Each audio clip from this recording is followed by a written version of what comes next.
Well, welcome to Your City on Community 7 Television. I'm Veis and I'm your host. Each month we look at a different aspect of what's going on with the city of Billings. And this month we're on to Ward 5. We have Ward 5 Councilman Mike Boyett with us. Mike, thank you so much for joining us. Yes, sir. And coming on Community 7 to talk a little bit about what's going on with the city council. Okay. But before we do that, let's get a little background from you. Did you grow up in the area? Did you come to the area? Give us some history. Give us some background. Well, they were building the currently Exxon refinery back in the early 50s, and it was called Humble Oil. Mm-hmm. And I was born in Baton Rouge, Louisiana. About a week later, Father packs up the family, and we come to Billings, Montana. He helped build the now current Exxon refinery. Sure. So you grew up in the area? Did you go to high school here? Went to Holy Rosary Central Catholic High School. I graduated from Eastern, the Big E. We like Eastern. We don't let people who call it Eastern Montana. We don't let that date them. No, but it was a teachers' college back then. Yeah. So I graduated there, went into service, worked on Minuteman missiles and the silos, then became a deputy sheriff here in Yellowstone County for about 10 years, give or take. Really enjoyed that. Yeah. But one day I put a guy in jail. And I was typing out a report, and he walked right past me. And I said, well, I just put you in there. He said, yeah, there is no room in the jail. And guess what we're having today? Yeah. There's no room in the jail. There's no room in the jail. Yeah. So I said, I gave up, and I went into banking for the next 30 years. Yeah. So during that time, while you were working for the sheriff's office, working for the bank, were you keeping an interest on local politics, watching it, being involved in it on some level? Well, I was the Billings Police Commissioner for 7 years. I ran the McGruff, which was Take a Bite Out of Crime. I was been on the Zoning Commission for about 10 years here in Billings. I was on the County Board of Adjustment for about a year. I'm currently on the board for the Youth Service Center, which is the detention facility for children under 18 years old for Eastern Montana. So I've done a lot of things. Sure. I've been involved in a lot of projects, mainly just volunteer though. We have time, let's do it. Let's volunteer. Sure. So then what got your interest up for running to be on the city council? You know, involved with a lot of things, but taking that next step, what was it that really prompted you to say, you know what, I really do want to run for this office? Well, you might know Chuck Tooley. Yep. I do. I was his campaign chairman for 3 terms, and he won all 3. And he called me one day and said he wasn't pleased with the candidates running for city council, and he said, "Why don't you?" I said, "Okay." I trust Chuck and Sure. known him a long time, and he said, "Let's have you run." And unfortunately, I should say that I won. Yeah, there's a real fine line there, right? Between did you win or not win that one? Right. Yeah. Exactly. Yeah. So he asked me, and I said, "Oh," and I'm retired. I have the time. I have the energy. I've been around the block before. This isn't for a person that, I should say, it's not for a novice. You need to know people. You need to have seen it and done it and heard it basically. Sure. To get involved in this. Yeah. So thinking about running for the city council, get on there, get elected, you probably had some expectations of what it meant to be a city councilman. What were your expectations of what it was going to be on the council, and then what have you found that it's like when you actually practice being a councilman? Yeah. Compare and contrast those two things. Yeah, I really didn't have any expectations. To me, it's another volunteer position. I've done the zoning commission for 10 years. To me, it's just a volunteer job. Sure. I just thought it would be another one, another type volunteer, but much more.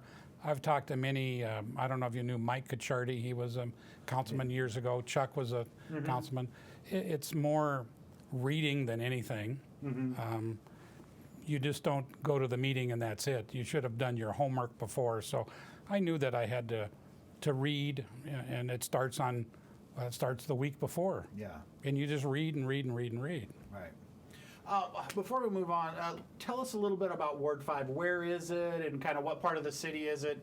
Give us a little geographic description. Well, it's the West End where I grew up. It runs from Colton Boulevard somewhere between 17th and 24th all the way down to the interstate. and it goes west. And it jigs and jogs all kinds of different directions. But there's about around 14,000 people in that ward, so to speak. And when you look at a big map, you say, my goodness, how big is Billings? It's a big geographical area. Yeah. Huge. Absolutely. So now that you've been on a council for a while, I'm going to ask you a couple of different questions. What has been your least favorite aspect of serving on the council? Well, when in business, we have one boss and 10 employees. Here we have 11 bosses. Mm-hmm. That's probably the part that I don't understand. Well, I understand it, but Right. it put a box of 11 cats out in the middle of your yard and Yeah. open the box. What happens? Yeah, they go everywhere. Every which way. Yeah. So that's the only part that I'm not comfortable with, having 11 bosses. Yeah. It's hard to get anything done. Yeah. Whether you look at the county commissioners, there's 3. And maybe we shouldn't have 3, we should have 5 or 7. But I just think logistics of 11 people trying to come up with a consensus, to me, is a difficult issue. Sure, absolutely. And what have you found to be the most rewarding or most fun Well, aspect to me, of serving on the fun has always been around people. So I've had people call, and I went out to their house. A lady said there was a basketball hoop down the street that it's in the way, it shouldn't do it. So I called code enforcement, we got it removed. She called me back and said, thank you. That's what, helping someone if you can, to me, that's a reward. Sure. How often do you hear from folks, and how are they getting a hold of you? Are they calling you? Are they emailing you? Well, I even got one on the way down. So Yeah. on our webpage, the city webpage, there's all the council members' names. It has their phone number, and you can email them.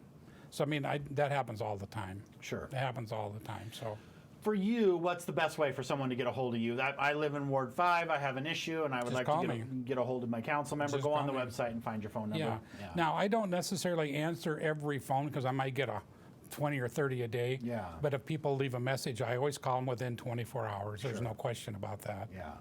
But it's amazing what we go from. We go from sewage, we go to the airport, we go to parks. I mean, there's a million different things.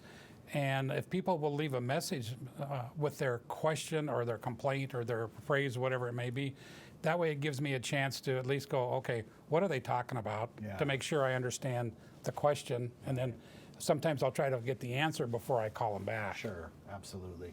What are some of the things you've learned about the city of Billings that you didn't know before because you had to ask a question that someone had? Well, we have a lot more streets than I thought we had. I've toured the water plant. Awesome. I've toured the sewer plant, as you call it. Fantastic. Any kid in his right mind in a Boy Scouts, Girl Scouts, Cub Scouts would dearly love to go see the sewer treatment plant. It is awesome. Yeah. We have the great garbage dump, as you might say, waste dump.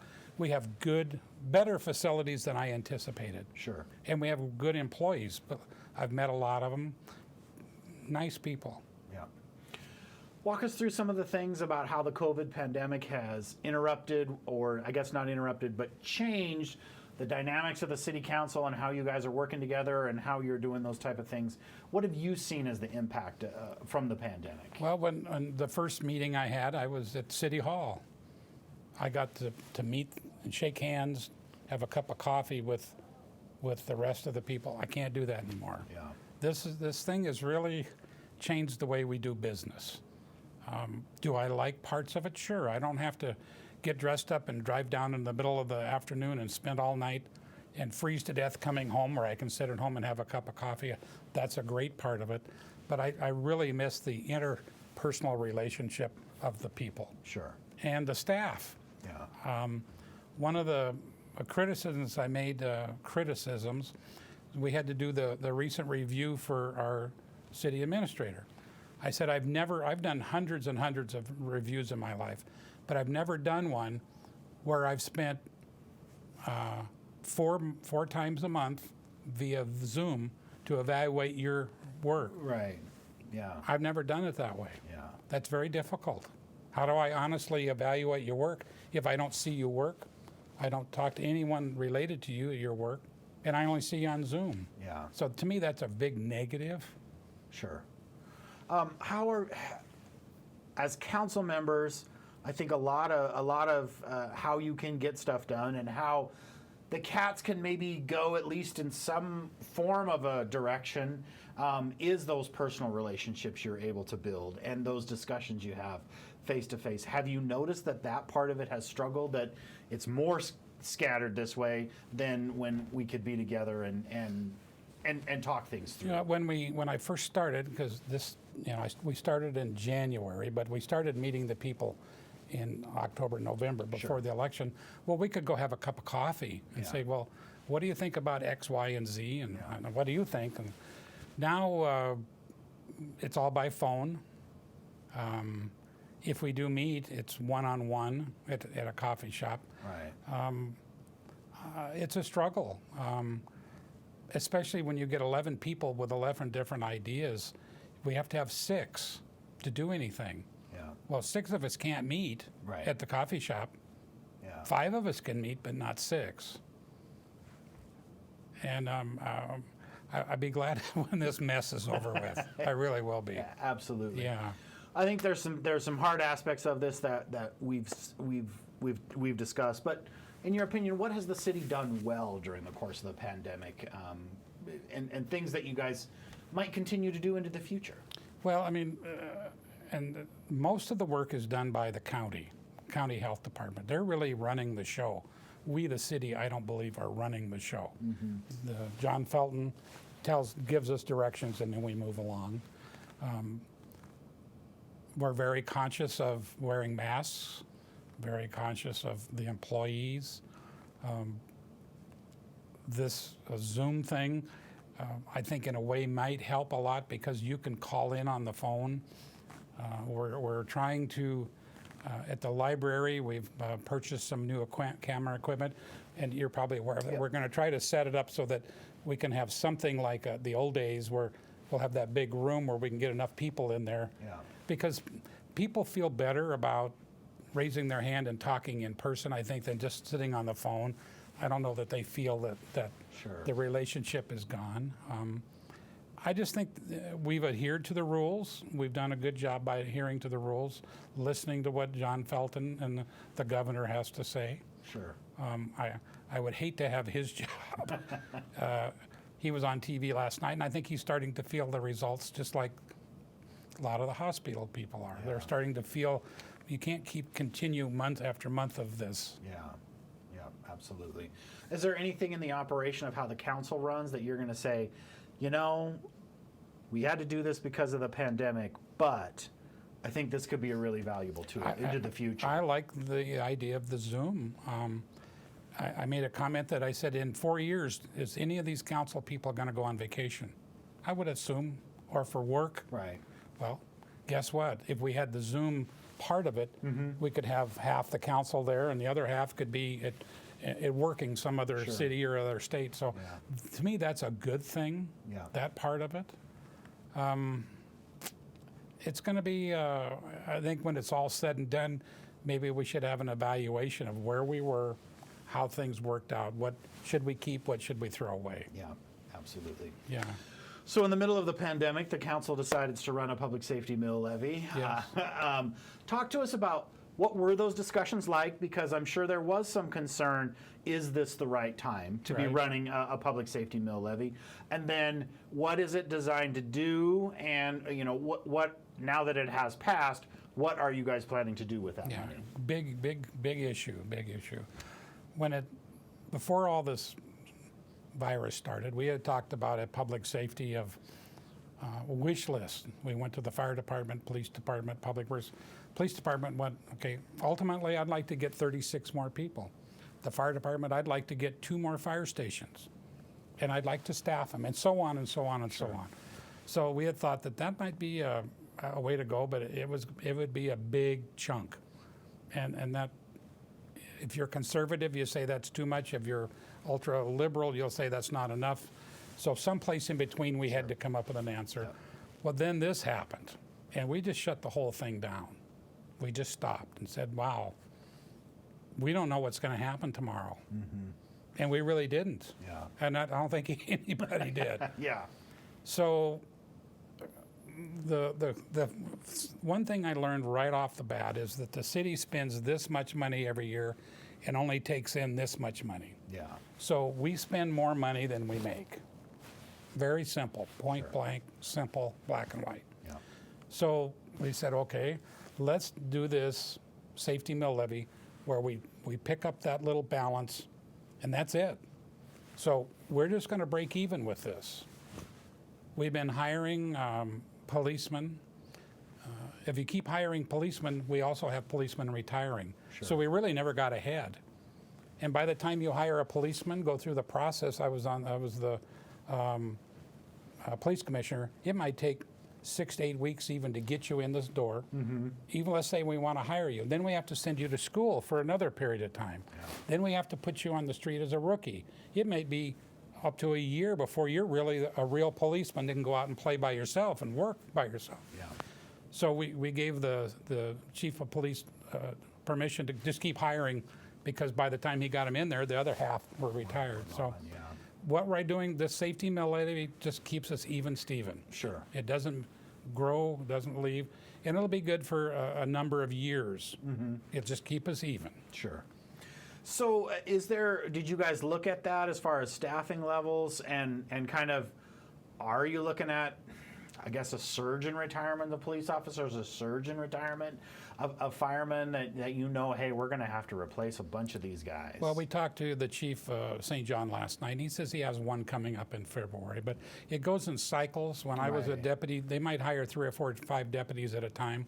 Well, 20 years later, you might have 3 or 4 retired at the same time. Yeah. So it's a kind of a cruising method. We had thought that we weren't sure what was going to happen to the tax base. So that's why we didn't go for a great big safety mill levy, not knowing what was going to happen. Sure. And we still don't know what's going to happen. Any early returns on that as far as what you guys are seeing for property tax valuation or how the impacts of the budgets are going to be?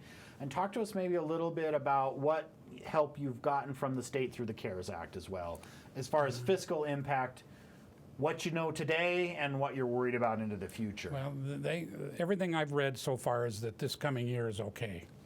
It's going to be the year after because we just don't know enough about it. We don't know how many businesses are going to fold. I mean, 1 in 5 restaurants may close. Yeah, You can have an empty building, but how do you pay for it? sure. The CARES Act has been good. They've replaced basically, about $11 million worth of funds we paid for the police department. I'm hoping that we can use that. The other issue we haven't talked about is space. That's a big topic right now. City Hall is older than dirt. I broke my ankle the first month I was there. To me, it's not ADA at all. It's not made for the normal person to come in and out. It's old, it's congested. We have, I think our city attorney said they have one of the attorneys sits in a closet. I mean, it's just an old building. So one of the things is we'd like to get a new building and take all of the employees. We rent 2 or 3 other buildings. We rent the Miller building. Yeah. Put all the employees in one building. It would save us rent. We pay about $400,000, $440,000 a year in lease fees. Sure. Why not put that towards your own building? Sure. So I would like to take some of this CARES money, which is a one-time deal, Yeah. and use it to purchase something we will keep forever for posterity. Yeah. One of the answers is to buy another building and maybe sell the current city hall Sure. and the parking garage Yeah. because it is antiquated. Another option is to buy another building and then make one of them a law and order center where you have the judges Yep. and the police in one building and the services in another building. Sure. Absolutely. So we haven't got to that discussion yet. I think we're actually trying to get through this year for the problems that are associated with it. Well, and I think that when you talk about City Hall and the space we need, and we've got people here, and we've got people here. These are going to be nuanced discussions with lots of different options Yes. that are going to be out there. And I think these are the type of discussions that are going to be ridiculously difficult to have over a Zoom call. Yes. Yes. Because there is nuance to it, and because you probably do need to see how somebody reacts to an option you put on the table to really get a sense for, are they on board with this or are they not on board with this? One of the issues I've brought up a long time ago is that if you and I sit over a cup of coffee and talk, I could throw out 10 items, you could throw out 10 items.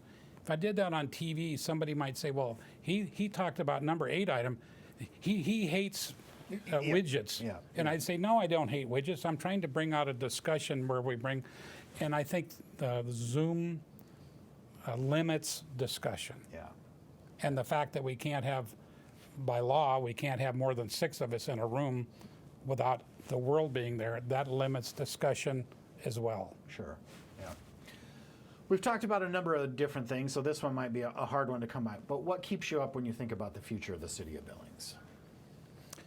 Right now is we don't know the answers. To me, where are we going to go? Is this thing going to stop? Will we get a antidote? What are we going to do about people? You see businesses on TV all the time closing.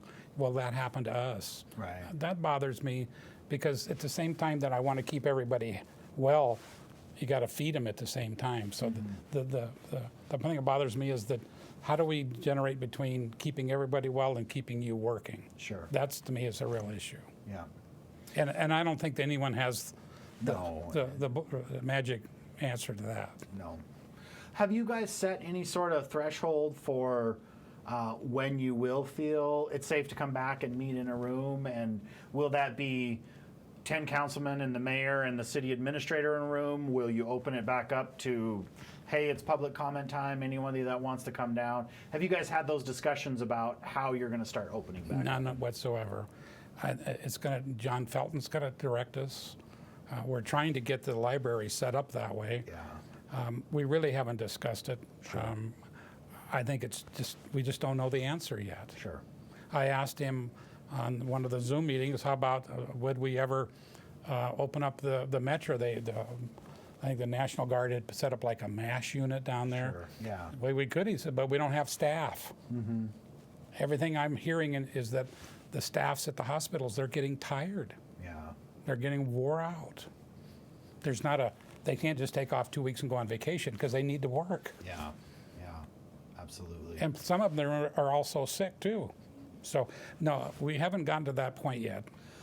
I think it's pretty easy to imagine that impact at the hospitals. Are you seeing that impact in other city departments, fire department, police department, or other departments where this is just going to keep going and it's really starting to hit that department hard? Yeah, we have not heard that from any of the departments.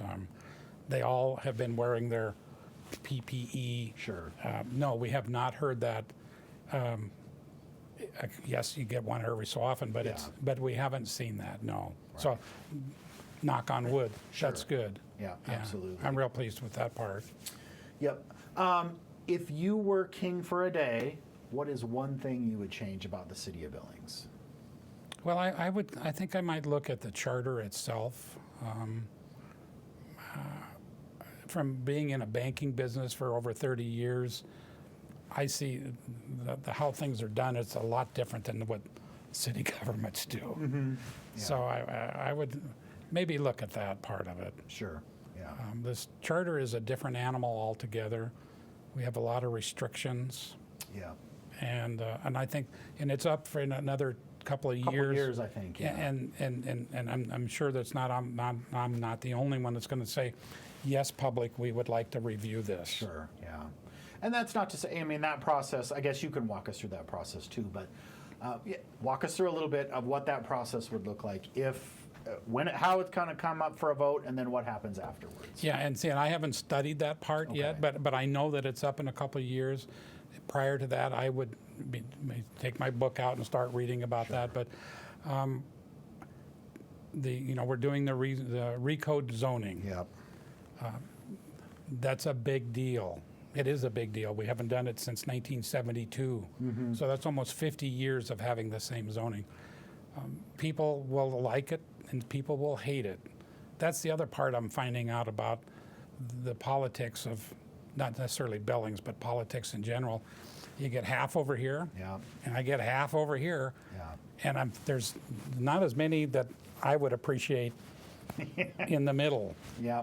I had someone describe the job to me one time as making 51% of the people pretty happy and 49% of the people really don't like you. Yeah. So the other one is, if I'm not making half of you mad and half of you happy, I'm not doing my job. Right, yeah.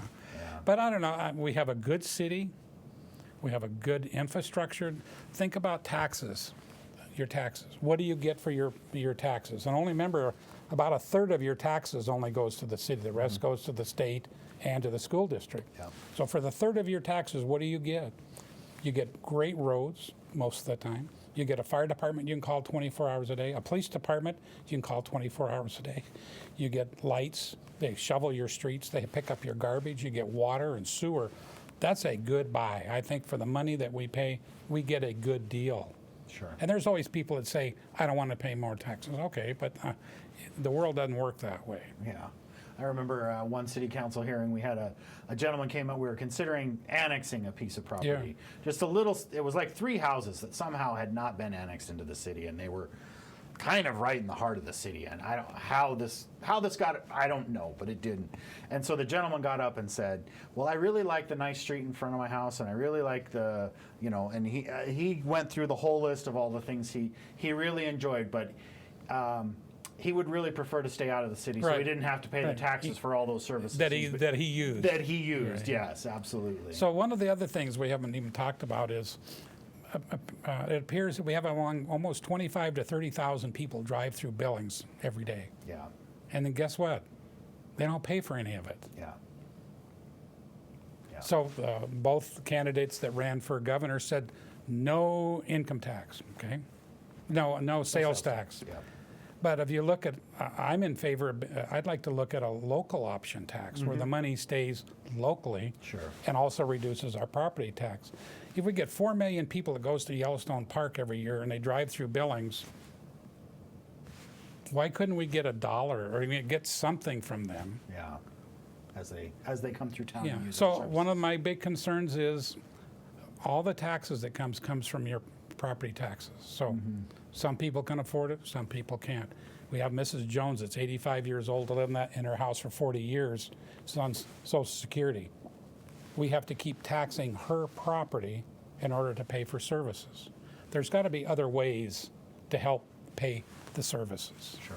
More of a user fee is what I'm saying. Yeah. Well, Councilmember Boyett, our time went too fast, of course. Thank you so much for coming on. Thank you for all you do for the city of Billings. I know it's a lot of meetings, it's a lot of time, it's a lot of effort that you put into this. We appreciate it. Thank you for all you do for the city of Billings. You're welcome. Thank you for inviting me. You bet.